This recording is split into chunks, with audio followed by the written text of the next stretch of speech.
악과 고통의 문제에 관한 25번째 강의 시간이 되겠습니다. 이 시간 우리가 다루고자 하는 부분은 악과 고통의 담론 우리 교재 23장이 되겠는데, 23장의 주제는 사회 정의를 실천하라 라고 하는 치유적인 방식을 가지고 우리가 이번 시간에 살펴보도록 그렇게 하겠습니다.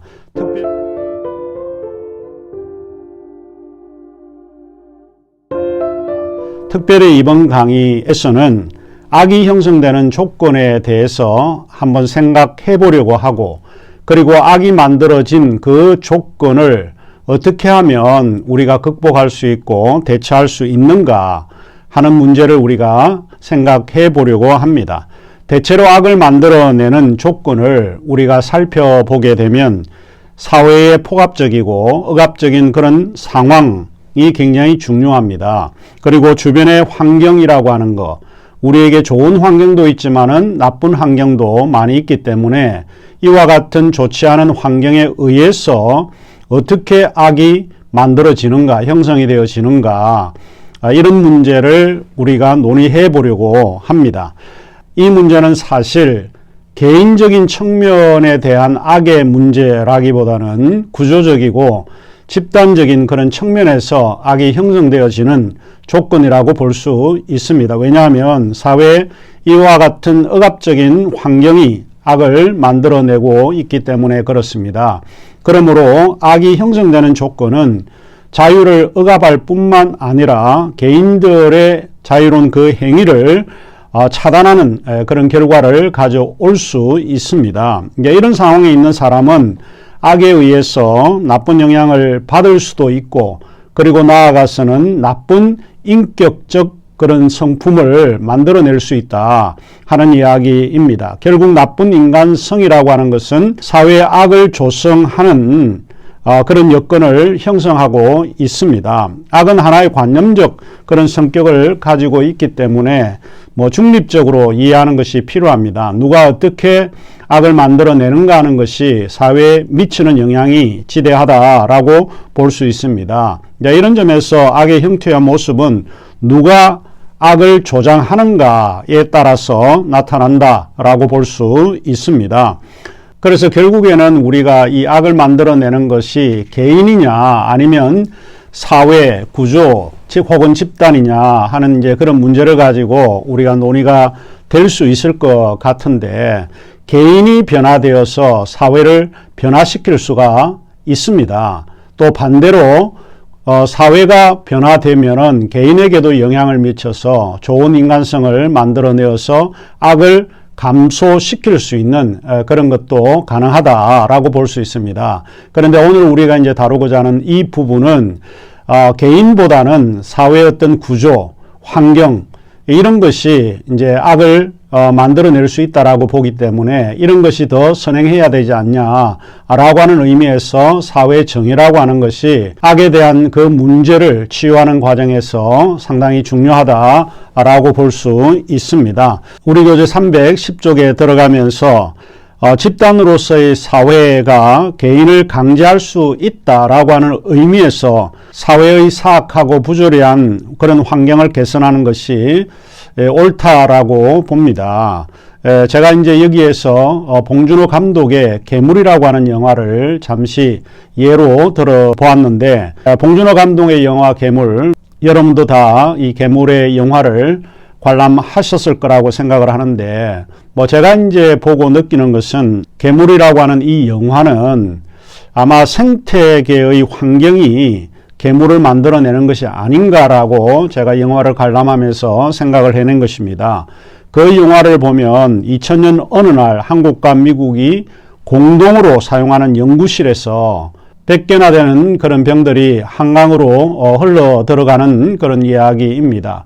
그 병 속에는 사람들에게 굉장히 해를 끼칠 수 있는 포름알데히드라고 하는 그런 화학 물질들이 그 속에 들어가 있습니다. 이런 것들이 한강으로 흘러 보내지게 된다는 것입니다. 그것을 먹은 물고기가 그 돌연변이가 되어서 한강 매점의 3배 크기가 되는 물고기가 만들어지고, 뿐만 아니고 그 물고기는 발이 색에 달린 괴물로 변화된다라고 하는 이야기입니다. 이 괴물이 한강 둔치에 올라와서 사람들을 기습 공격하는 그런 내용의 영화입니다. 제가 이 영화를 보면서 생각한 것은 사회 생태계가 사회 구성원들을 오염시키게 된다라고 보고 그러한 환경 자체가 악을 조성하기도 한다라고 하는 것을 깨닫게 되었습니다.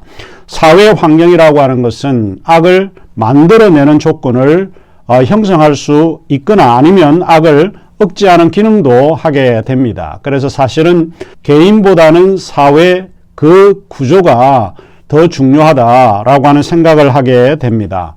사실 우리가 이제 성경을 읽어보게 되면 세상의 온갖 부정의와 불의에 저항하는 선지자나 예언자들을 우리가 찾아볼 수 있습니다. 그들은 하나같이 이 세상이 정의롭지 못한 환경을 폭로한 그런 선지자들입니다. 심지어는 전도서의 저자도 이 사실을 다음과 같이 적고 있는 것을 보면 우리 주변의 이 환경이라고 하는 것이 얼마나 중요하다라고 하는 것을 알게 됩니다. 전도서 4장 1절에서 2절을 보면 이렇게 기록이 되어 있습니다.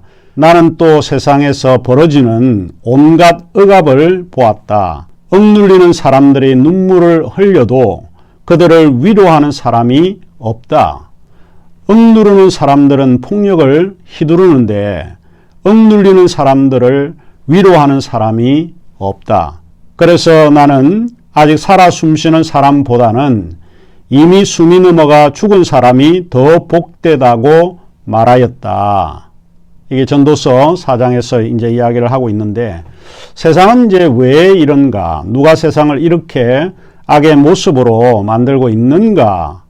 세상의 정의는 인간의 도덕적 책임을 통해서 가능하다라고 볼 수는 있지만은 세상은 이 정의를 부정하고 있는 것처럼 이런 구절들은 우리에게 이야기를 하고 있습니다. 또 하나의 이야기를 제가 소개해 드리려고 하는데 이번 강의에서 가장 중요하게 여기고 있는 문학 작품 중에 하나입니다. 가라마조프가의 형제들이라고 하는 책인데 도스토옙스키가 쓴 책 가운데 가장 유명한 책이기도 하죠. 세상에서 가장 위대한 소설로 평가를 받고 있는 카라마조프의 형제들이라고 하는 작품입니다. 이 책의 핵심의 주제는 아마 두 가지 정도로 우리가 요약을 해보지 않을까 싶습니다. 첫째로 정의로운 사회와 신의 관계에 관한 그런 주제를 다루고 있는 것이고 두 번째로 정의롭지 못한 현실 자체를 우리가 어떻게 이해하고 또 어떻게 살아갈 것인가 하는 문제를 다루고 있습니다. 먼저 정의롭지 못한 사회를 신이 그냥 내버려 두는 이유는 무엇인가라고 카라마조프가의 형제들 속에서 다루고 있는데 주인공이 이반 카라마조프가 동생 알류사에게 말해주는 이야기가 악과 고통에 대한 문제를 들려주고 있습니다. 위대한 대신문가는 인간을 위해 자유를 대신 짊어지고 기적과 신비와 권위를 내세워서 그들을 구속하여 불안에서 해방시켰다 라고 하는 것을 이야기를 합니다. 대신문가는 신의 대리인 곧 성직자로 지내면서 인간 세상을 부당하고 고통받도록 놔두는 신에 저항을 하고 있습니다. 신의 이름으로 온갖 고뇌를 사라지게 하고 사람들을 지배하는 절대적 존재인 신의 모습을 띠고 있습니다. 이는 이반이 정의를 위해 싸워주기를 바랬던 신이기 때문에 그렇습니다. 자, 그러면 이제 대신문관의 종교재판을 우리가 그 내용을 보면 뭐 이런 내용들이 들어가 있습니다. 세상의 모든 문제는 바로 이 대신문관에서 이야기하는 것과 굉장히 유사하지 않을까 하는 생각입니다. 그 안에 들어가면 현대도 악을 저지르고 있는 대신문관들을 우리가 만날 수 있기 때문에 그러지 않을까 싶습니다. 사이비 성직자라든지 독점 재벌이라든지 그리고 편향된 언론이라든지 정치 이데올로기 과학기술의 편의 뭐 이와 같은 등이 그러지 않을까 싶습니다. 대신문가는 인간의 비밀을 이렇게 적고 있습니다. 인간 존재의 비밀은 거저 산다는 것이 아니라 무엇을 위해 사느냐 하는 것에 있다는 말이다. 대신문관에서 이반이 말한 자유에 대한 이야기를 다 듣고 난 후에 안류사가 이반이 형이죠. 형에게 이제 이렇게 외칩니다. 형, 자유를 그 정도만 이해해야 한단 말이야? 그러니까 이반은 신이 존재하지 않음에도 사람들은 자신들이 믿는 신을 포기하지 않는다. 이렇게 이반은 주장을 합니다. 신을 믿는 것 때문에 사람들은 서로에게 살육을 시도하고 있다. 이렇게 이야기를 전하고 있습니다. 그 내용을 보면 이반은 다음과 같이 이야기를 하고 있습니다. 제가 읽어드리도록 그렇게 하겠습니다. 우리 교재 312쪽에 나와 있습니다. 이야기는 이렇게 기록이 되어 있습니다. 숭배 공통성의 요구야말로 세상이 열린 그날부터 각각의 인간 및 온 인류의 가장 큰 고민거리였소. 보편적으로 무릎을 꿇을 수 있는 대상을 찾기 위해 그들은 칼을 들고 살육을 해왔소. 그들은 자기네 나름대로 신을 창조하고 서로 도전하는 것이었소. 너희의 신을 버리고 이리 와서 우리의 신 앞에 무릎을 꿇으라. 그렇지 않으면 너희의 신과 함께 너희를 죽여버리겠다고. 이런 싸움은 이 세상이 끝날 때까지, 이 세상에서 신이라는 신은 모두 사라진 뒤에도 계속될 것이요. 그들은 어차피 우상 앞에 무릎을 꿇지 않을 수 없는 자들이니까. 이렇게 이야기를 하고 있는데, 여기에서 이제 이야기를 하고자 하는 것은 그렇습니다. 사람들은 자신이 믿는 신 때문에 살육이 일어나고 있다라고 하는 것을 고발하고 있습니다. 모든 종교는 다른 종교를 우상 숭배라고 단정을 하고 다른 종교를 숭배하는 자들을 살육을 하고 있다 하는 이야기입니다. 도스토옙스키의 소설에서 이반은 날카로운 지성의 소유자이지만은 종교에 대해서 회의를 가지고 있고 무신론자로 등장을 하고 있습니다. 그는 신의 존재를 믿지만 신과 상대하고 싶지 않는 그런 사람이기도 합니다. 이는 이 세상에서 아픔과 고통이 너무 많기 때문에 그렇다는 거예요. 이반이 신이 있다라고 하는 것은 우리가 생각은 할 수 있지만은 그 신은 우리가 받아들이기가 좀 어려운 그런 신이 아닌가. 왜냐하면 이 세상에 보면 악과 고통이라고 하는 게 엄연히 존재하고 있기 때문에 그렇다는 것입니다. 이반은 이 세상이 어떻게 될 것인지 신의 잘못이라고 여겼다라고 이야기를 하고 있습니다. 이반이 이런 이야기를 하고 있는데, 인간이 자신의 모습에 따라 신을 만들어냈다면 너희 하나님이란 것은 꽤 잘생겼을 거야. 뭐 이제 이런 그 농담도 이야기를 하고 있습니다. 그럼에도 불구하고 이반은 내가 받아들일 수 없는 것은 신이 아니야. 그러면서 그것은 신이 만드는 세계다. 그러니까 이 신이라고 하는 것은 결국은 이 세상을 만드는 창조자이신데, 그 창조자가 이 세상을 왜 이렇게 만들었냐. 부조리하고 악이 많고 고통이 많은 이 세계를 이렇게 만들었을까, 이렇게 고민을 하고 있는 것이죠.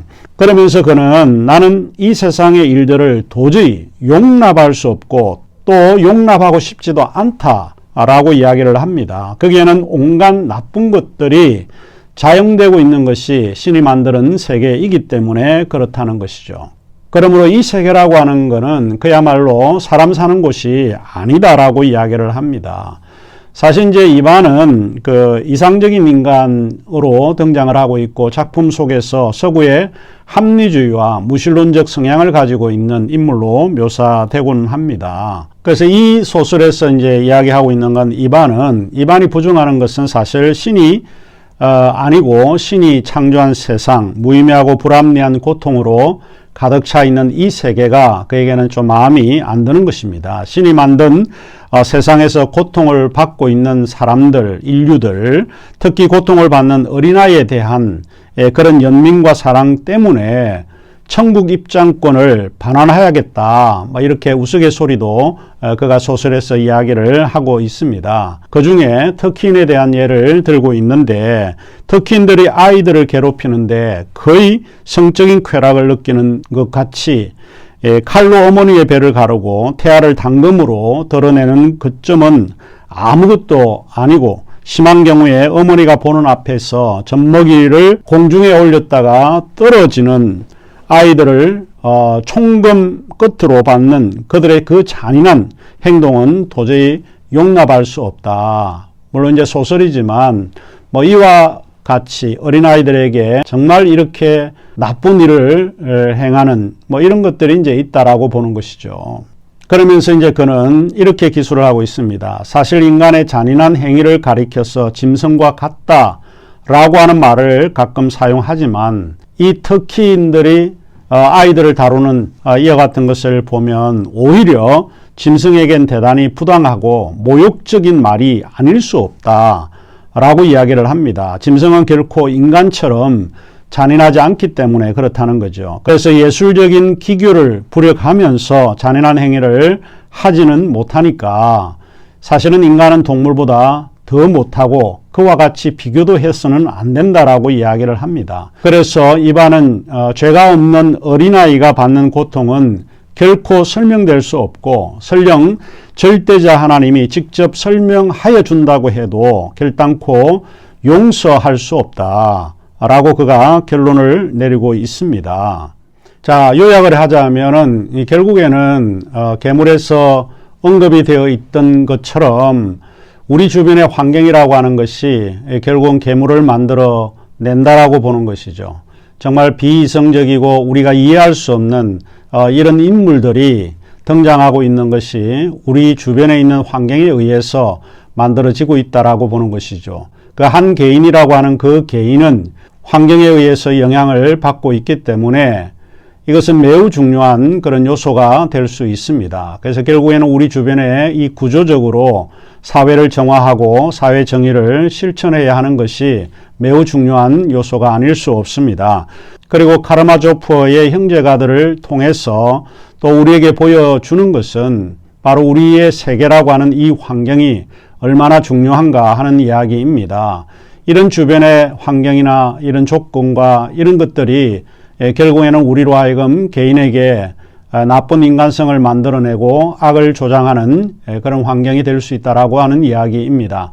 그러므로 우리가 이 주변의 환경이라고 하는 것에서 굉장히 관심을 많이 가져야 하고 사회 정의가 실천되어야 결국에는 악을 경감시킬 수 있는 그런 요소가 될 수 있다 하는 이야기가 이번 강의에 제가 하고자 하는 이야기입니다. 그러므로 우리 주변에 있는 사회를 정의롭게 우리가 실천하는 것이 매우 중요한 요소입니다. 그런데 문제는 무엇인가 하면 사회 정의를 실천하는 일이 상당히 사변적이고 먼 나라 일처럼 느껴질 수도 있습니다. 우리는 어떤 일을 해야 사회 정의를 실천할 수 있는가 하는 이 문제는 우리가 좀 고민을 해야 되는 부분이 아닌가. 내 개인이 내 주변에 있는 그런 환경에 대해서 생각을 해보고 또 고민을 해봐야 되지 않을까. 자, 이런 것은 결국에는 사회 구성원들이 함께 힘을 모아서 사회 정의를 위해서 동참하는 일이 더 중요한 일이 아닐까 싶기도 합니다. 자, 그러면 이제 25번째 강의는 여기서 마치고 우리가 26번째 강의에서 다시 뵙도록 하겠습니다.